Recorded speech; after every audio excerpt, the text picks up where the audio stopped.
I told Boutros Ghali that the problem to the Nile is not waraka. You call it in your Arabic, you call it waraka. Documents. Document this, document that. That's not the problem. The problem of the Nile are really two. Number one is the underdevelopment in the tropics. Mm-hmm. If you maintain underdevelopment in the tropics, backwardness, you have two problems. You have the problem of primitive agriculture, where people are just misusing the land and the water and the water bodies because they don't know what to do. In that way, the fellahin here invade the wetlands, what they call wetlands. What they call wetlands are actually tributaries of the Nile. Now, when they invade them and grow crops there, then they destabilize the rain system in the tropics. So, problem number one, which I told Boutros Ghali long ago, was the tropics must undergo socio-economic transformation so that the big part of the population does not depend on agriculture.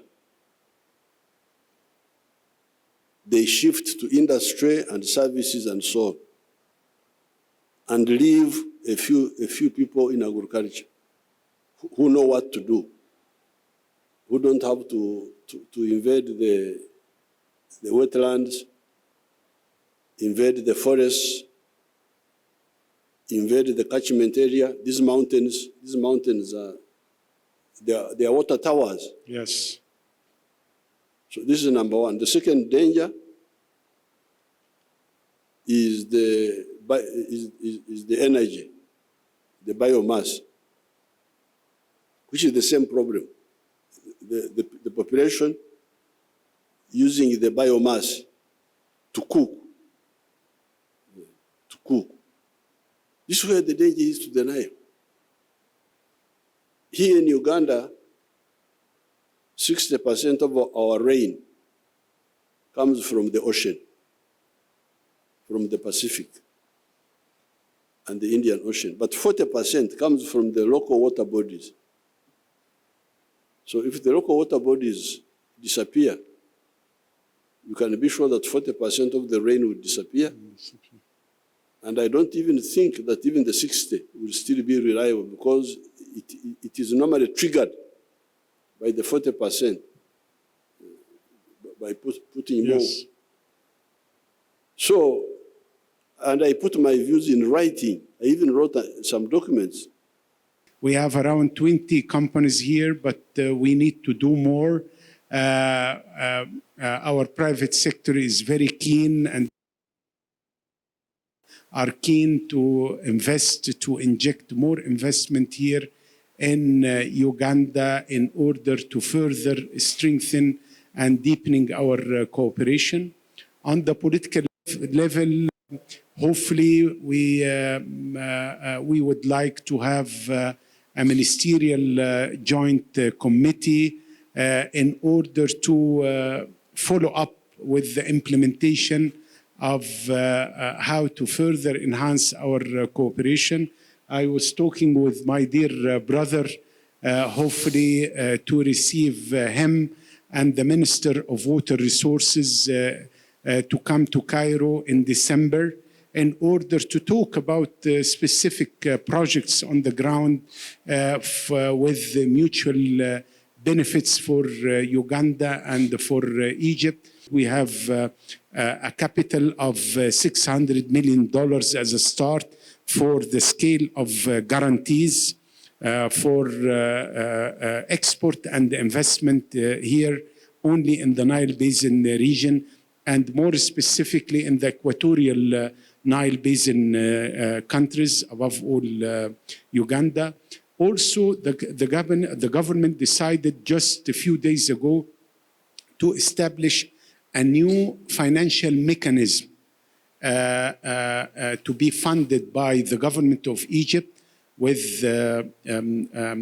preliminary funding of $100 million as a seed money, and then to cooperate with other donors in order to implement developmental and water and infrastructural projects in the Nile Basin region, because it doesn't hurt our interest, but of course, in contrary, further enhancing our cooperation with our sisterly countries in the equatorial Nile Basin.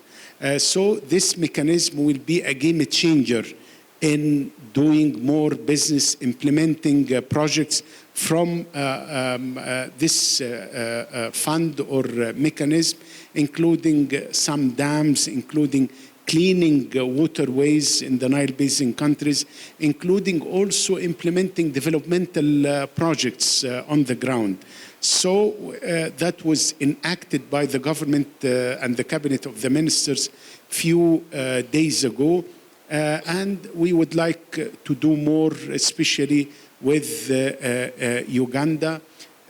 Also, the state-owned companies and the private sector, as I mentioned, they are very keen to do more business here. We have a big delegation in order to have branches or franchise of Shell Out gas station, which is the most popular brand in Egypt. We are confident of your leadership that you will take care of our concerns, and you will do your best in order to build more consensus among us and to give us time in order to work with others, sisterly countries. And we are fully committed to work with you and with the other Equatorian Nile Basin countries in order to develop the water resources and to implement different projects, whether developmental or in water matters. Bridging this deficit through recycling. We are recycling water 4 times. Maybe a stadium here in Akibwa, and with our brothers and sisters here in Uganda in the areas of pharmaceutical industry to look at to manufacture it here in Uganda to serve as a hub for the whole Eastern African region. We are fully committed, Your Excellency, also the training to provide, to send the medical convoys, to receive young cadets from the diplomatic institute, to be more active in the activities of the NBI, the Nile Basin Initiative, in order to be more focal, more so a very booming sector of electricity, especially renewable, Your Excellency. And we are working with the